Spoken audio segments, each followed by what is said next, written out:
And welcome everyone to a Missouri Valley Conference chat. I'm Andy Katz, pleased to be joined by the commissioner, Jeff Jackson.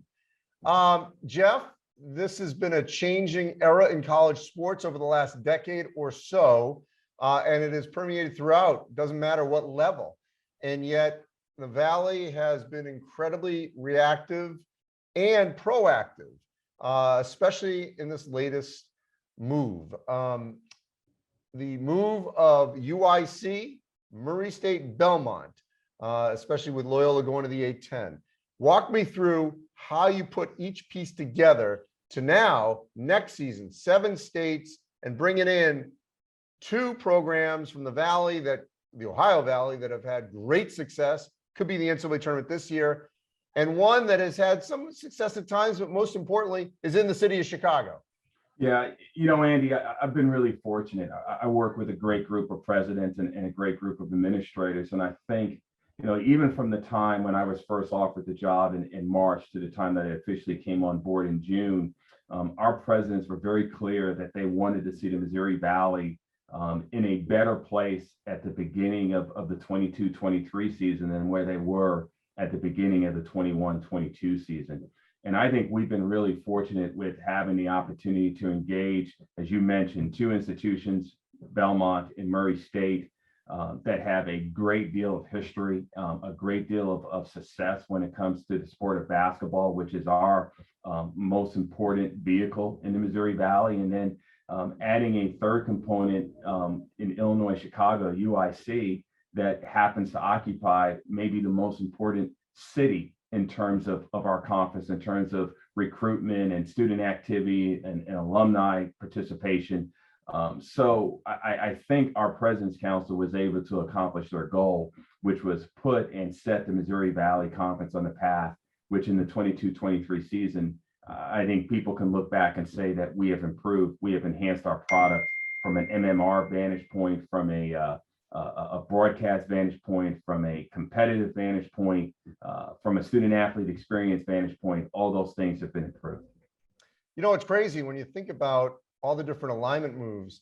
I'm trying to remember a move where you were able to stay within your footprint so easily, because so many of the other moves were made more for television markets, and everyone's still got to get on a plane. And when you look at the map that the Valley put out, you really see that everything is drivable.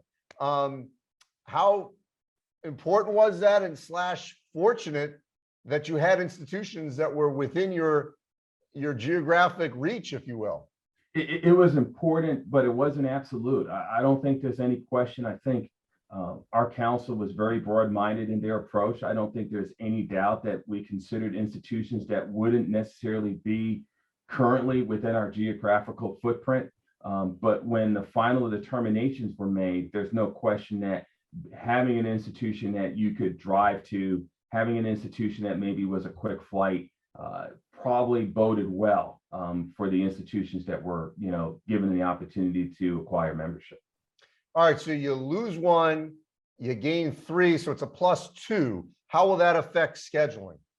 We're starting to have those conversations now. I think the one thing we've kind of settled on, Andy, is that we're going to play 20 games. The fact that we've added such good basketball programs, it's advantageous for us to play each other. I think when you get into the conversation of not, improving the amount of conference games you play, it's because you're concerned that the conference would be a drag. I think adding the quality of programs that we've added, that's not a concern for us. So you'll see us go to 20 games. It's how we do those 20 games. And we've enlisted Kevin Paga, who I know you're familiar with, and he's going to help us. And we're going to try and come to the right place in terms of, whether that means we're using travel partners, whether that means we're doing things based on expectations of success, whether we're just doing a natural rotation.